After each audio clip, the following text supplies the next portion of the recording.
여러분 혹시 이런 경험 있으셨습니까? 크게 싸운 것도 아닌데 어느 날부터 형제와 연락이 뜸해지고 명절만 다가오면 괜히 마음이 무거워지는 순간 말입니다. 친구와 멀어지는 일도 힘들지만 형제와 멀어지는 일은 이상하게 훨씬 더 오래 마음에 남습니다. 겉으로는 괜찮은 척 살아가도 부모님 이야기가 나오면 마음이 먼저 굳어지고 사소한 한마디에도 예전 감정이 다시 올라오곤 합니다. 그런데 더 이상한 건 큰 사건이 있었던 것도 아니고 돈 때문에 크게 다툰 것도 아닌데 어느 순간 자연스럽게 멀어졌다는 사실입니다. 도대체 왜 이런 일이 생기는 걸까요? 많은 분들은 형제 사이가 틀어지는 가장 큰 이유를 돈이라고 생각합니다. 물론 그것도 맞습니다. 하지만 오늘 제가 드릴 말씀은 그보다 더 깊고 현실적인 이야기입니다. 형제 사이를 진짜 무너뜨리는 것은 돈 자체보다 오래 쌓인 감정, 그리고 끝내 말하지 못한 마음일 수 있습니다. 그래서 오늘은 나이가 들수록 왜 형제 관계가 더 어려워지는지, 그리고 어떻게 해야 이 관계를 완전히 잃지 않을 수 있는지 그 현실적인 이유를 차분하게 짚어보겠습니다. 구독과 좋아요는 사랑입니다. 그럼 바로 시작합니다. 어릴 때는 분명 한 집에서 자랐습니다. 같은 밥상을 마주했고, 같은 부모님 밑에서 자랐고, 좋든 싫든 가장 오랜 시간을 함께 보낸 사람이 바로 형제였습니다. 그런데 참 이상하지요. 세월이 흐를수록 친구보다 형제가 더 어려워지고, 남보다 형제가 더 불편해지고, 어떤 집은 차라리 남처럼 지내는 것이 더 편하다고까지 말합니다. 왜 그럴까요? 핏줄로 이어진 사이라면 나이 들수록 더 가까워져야 할 것 같은데 현실은 어째서 반대로 흘러가는 걸까요? 많은 분들이 형제 사이가 틀어지는 가장 큰 이유로 돈 문제를 떠올리십니다. 실제로 상속, 부모님 병원비, 간병, 재산 분할 같은 현실 문제는 형제 관계를 흔드는 큰 원인이 됩니다. 그런데 여기서 한 걸음만 더 들어가 보면 우리가 놓치고 있는 더 본질적인 이유가 있습니다.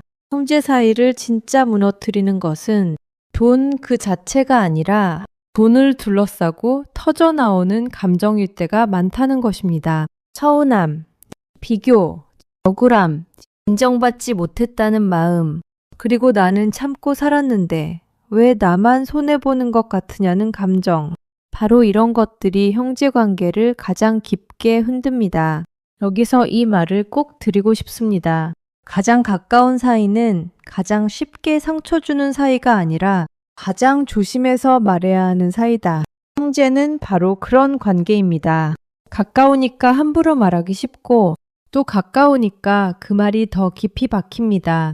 사례를 들어보겠습니다. 부모님이 편찮으셔서 병원에 모시고 다닌 형이 있습니다. 반면 멀리 살아 자주 오지 못했지만 생활비를 더 보탠 동생도 있습니다. 그런데 시간이 지나고 나면 서로의 기억은 전혀 다르게 남습니다. 형은 자기가 몸으로 다 했다고 생각합니다. 반대로 동생은 자기가 돈으로 더 책임졌다고 느낍니다. 문제는 바로 그 다음부터 시작됩니다. 서로가 자기가 더 애썼다고 믿기 시작하면 말은 점점 날카로워집니다. 넌 말만 했지 실제로 한 게 뭐가 있냐? 내가 없었으면 부모님 어떻게 모셨겠냐? 돈 몇 번 보냈다고 다 한 줄 아느냐? 넌 원래 중요한 순간에는 늘 빠지지 않았느냐? 바로 이런 말들이 형제 사이를 결정적으로 흔듭니다. 여기서 잠깐. 많은 분들이 바로 이 지점에서 중요한 착각을 하십니다. 형제 갈등은 어느 날 갑자기 생긴다고 생각하는 것입니다. 하지만 실제로는 그렇지 않습니다. 형제 사이를 갈라놓는 것은 꼭 큰 사건 하나가 아닙니다. 오히려 별것 아닌 말 한마디가 오랜 세월 쌓이면서 더 깊은 금을 만드는 경우가 많습니다. 사실 형제 갈등은 아주 오래전부터 조용히 쌓여온 감정이 현실 문제를 만나 터지는 것입니다. 어릴 적 기억을 떠올려 보십시오. 첫째라서 늘 책임을 떠맡았던 사람, 둘째라서 늘 비교당했던 사람, 막내라서 철없다는 말을 듣고 자란 사람, 공부 잘한다고 칭찬만 받던 형제, 유독 부모님의 기대를 많이 받았던 형제, 늘 양보해야 했던 형제. 이런 기억은 사라진 것 같아도 완전히 사라지지 않습니다. 오히려 세월이 지나도 마음속 어딘가에 남아있다가 결정적인 순간에 다시 올라옵니다. 그래서 형제끼리는 사소한 말 한마디도 그냥 넘어가지 않습니다. 남이 하면 웃고 넘길 농담도 형제가 하면 비수가 되고, 남이 하면 조언으로 들릴 말도 형제가 하면 무시처럼 느껴집니다. 왜냐하면 형제는 내 과거를 아는 사람이고, 내 약했던 시절을 본 사람이며, 내가 인정받고 싶었던 자리를 함께 지나온 사람이기 때문입니다. 그러니 형제 사이에는 현재의 문제만 있는 것이 아닙니다. 오래된 기억과 감정이 늘 함께 따라붙습니다. 여기서 정말 중요한 대목이 나옵니다. 형제 관계를 흔드는 핵심에는 늘 비교가 숨어 있습니다. 너는 늘 부모님 사랑을 더 받았잖아. 너는 항상 빠져나갔잖아. 넌 원래 손해 안 보는 사람이잖아. 결국 내가 다 참고 살았잖아. 이 말들 속에는 단순한 사실만 들어있는 것이 아닙니다. 그 안에는 오래된 감정이 숨어 있습니다. 나는 인정받고 싶었다. 나는 억울했다. 나는 외로웠다. 나는 늘 덜 사랑받았다고 느꼈다. 결국 형제 사이에서 부딪히는 것은 지금의 사건 하나가 아니라 오래전부터 말하지 못하고 품고 있던 마음들인 것입니다. 여기서 한 번 더 짚고 넘어가야 합니다. 많은 분들이 형제 사이를 깨트리는 것은 상속이라고 생각합니다. 물론 상속은 매우 큰 계기입니다. 그러나 더 깊이 들여다보면 상속보다 먼저 무너지는 것은 관계이고, 그 관계보다 먼저 무너지는 것은 마음입니다. 실제로 형제 사이가 멀어지는 집을 보면 돈이 많아서가 아니라 감정 정리가 안 되어 있어서 더 크게 부딪히는 경우가 많습니다. 다시 말해, 돈은 계기일 뿐이고 진짜 문제는 그 전에 쌓인 감정일 수 있습니다. 그리고 또 하나, 형제 사이를 더 어렵게 만드는 것은 기대입니다. 사람은 기대가 없는 관계에서는 덜 상처받습니다. 하지만 형제에게는 기대가 있습니다. 내가 힘들 때 내 편이 되어주길 바라고, 부모님 일 앞에서는 최소한 함께 해주길 바라며, 적어도 남보다 나를 더 이해해주길 기대합니다. 그런데 바로 그 기대가 무너지는 순간, 실망은 다른 관계보다 훨씬 크게 다가옵니다. 친구에게는 그러려니 하고 넘길 일도 형제가 하면 오래 남습니다. 왜냐하면 형제에게는 원래 내 편이어야 한다는 마음이 있기 때문입니다. 그런데 현실은 또 다릅니다. 각자 가정이 생기고, 각자 자녀를 키우고, 각자 경제 사정이 달라지고, 각자 몸도 예전 같지 않게 됩니다. 결국 어느 순간부터는 형제보다 자기 가족을 먼저 챙기게 됩니다. 이것은 냉정해서가 아니라 현실이기 때문입니다. 바로 여기서 관계가 흔들리기 시작합니다. 나는 여전히 예전의 형제를 기대하는데 상대는 이미 자기 삶에 치여 형제로서의 역할을 충분히 다하지 못합니다. 그러면 서운함은 깊어지고, 서운함이 쌓이면 결국 관계는 점점 멀어집니다. 그런데 여기서 더 아픈 진실이 있습니다. 형제 사이를 완전히 끊어놓는 것은 미움보다 침묵인 경우가 많습니다. 정말 그렇습니다.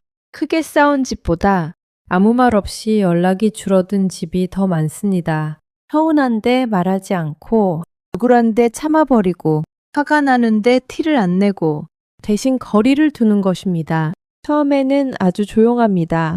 명절에 연락 한 번 덜 하게 되고, 전화가 와도 나중에 하자고 미루게 되고, 부모님 안부도 짧게 묻고 끊게 됩니다. 그렇게 시간이 쌓이면 어느 순간 남보다 더 먼 사이가 됩니다. 바로 이 부분이 정말 중요합니다. 이렇게 멀어진 관계는 나중에 다시 풀려고 해도 무엇부터 풀어야 할지 모른다는 점입니다. 무슨 일 때문에 이렇게 됐는지도 흐려지고, 서운함만 남고, 마음은 남아있는데 표현은 안 되고, 결국 서로가 서로를 오해한 채 늙어갑니다. 그래서 이 말을 꼭 기억하셨으면 좋겠습니다. 관계는 큰 배신으로만 무너지지 않습니다. 작은 외면이 반복될 때 더 조용히 무너집니다. 형제 관계가 바로 그렇습니다. 대단한 사건보다 작은 무시, 작은 비교, 작은 외면, 작은 비꼼이 더 오래갑니다. 그렇다면 이제 중요한 질문이 남습니다.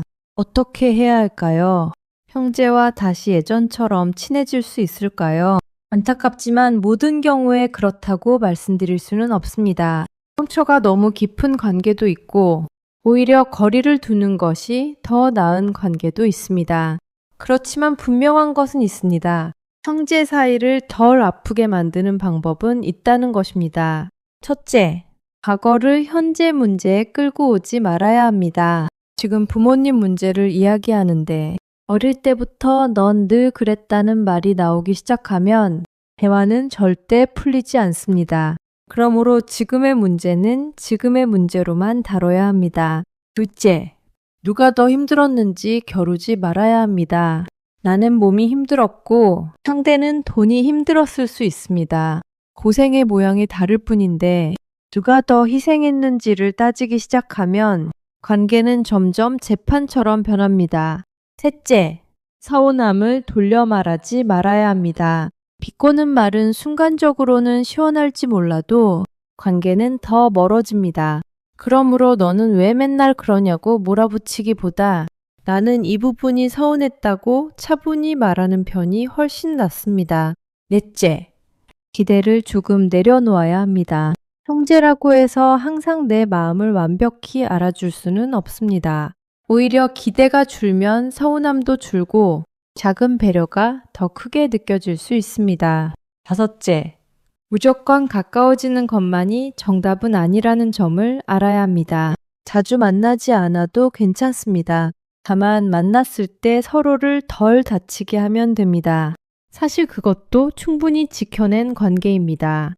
그리고 여기서 많은 분들이 가장 놓치는 것이 하나 있습니다. 형제 사이에 필요한 것은 완벽한 화해가 아니라 최소한의 존중이라는 점입니다. 예전처럼 허물없이 지내지 못해도 괜찮습니다. 매일 연락하지 않아도 괜찮습니다. 그러나 사람을 깎아내리는 말, 과거를 후벼 파는 말, 내가 더 낫다는 식의 말만 줄여도 관계는 생각보다 크게 무너지지 않습니다. 형제는 참 애증이 함께 있는 관계입니다. 가까워서 더 밉고 멀어지면 또 허전합니다. 그래서 더 어렵고 그래서 더 조심해야 합니다. 결국 나이 들수록 우리에게 필요한 것은 사람을 새로 많이 사귀는 기술이 아니라 이미 있는 관계를 덜 아프게 관리하는 지혜일지도 모릅니다. 특히 형제 관계는 끊어도 마음에 남고 이어도 쉽지 않은 관계이기 때문입니다. 마지막으로 꼭 드리고 싶은 말씀이 있습니다. 형제 사이를 지키는 사람은 늘 옳은 말을 하는 사람이 아니라 상처를 덜 남기는 말을 선택하는 사람입니다. 정말 그렇습니다. 나이가 들수록 이기는 관계보다 남는 관계가 더 중요합니다. 내가 맞다는 것을 끝까지 증명하는 것보다 이 관계를 더 이상 아프게 하지 않는 것이 더 중요할 때가 있습니다. 혹시 지금 형제와 조금 멀어져 계신 분이 있다면 억지로 당장 가까워지실 필요는 없습니다. 그러나 적어도 상처를 더 키우는 말은 멈추셨으면 좋겠습니다. 비교하는 말, 옛날 이야기를 꺼내는 말, 결국 내가 다 했다는 말, 이런 말들만 줄여도 형제 사이는 완전히 무너지지 않을 수 있습니다. 그리고 아직 형제와 연락하고 계신 분이라면 가끔은 아주 짧은 안부도 좋습니다. 건강은 괜찮은지, 식사는 잘하는지, 부모님 걱정은 없는지, 길지 않은 말 한마디가 관계를 붙들어 줄 때도 있습니다. 이제 오늘 이야기를 정리해 보겠습니다. 형제 사이가 나이 들수록 멀어지는 이유는 돈 때문만이 아닙니다. 오히려 비교와 기대, 인정받지 못한 서운함, 말하지 못한 감정, 그리고 오랜 침묵이 형제 관계를 더 깊게 흔듭니다. 그러므로 이제는 누가 더 맞았는지를 따지기보다 어떻게 하면 덜 아프게 남을 수 있을지를 생각해야 합니다. 좋은 관계는 늘 가까운 관계가 아니라 서로를 함부로 다루지 않는 관계입니다. 오늘 영상이 마음에 남으셨다면 구독과 좋아요로 함께 해주시고 여러분은 형제 사이에서 어떤 말이 가장 오래 남았는지 댓글로 나눠주시면 다음 영상에서 더 깊은 이야기로 이어가겠습니다. 다음 시간에도 나이 들수록 더 중요해지는 관계와 마음, 그리고 우리가 끝내 놓치기 쉬운 인생의 본질을 쉽고 깊이 있게 전해드리겠습니다. 감사합니다.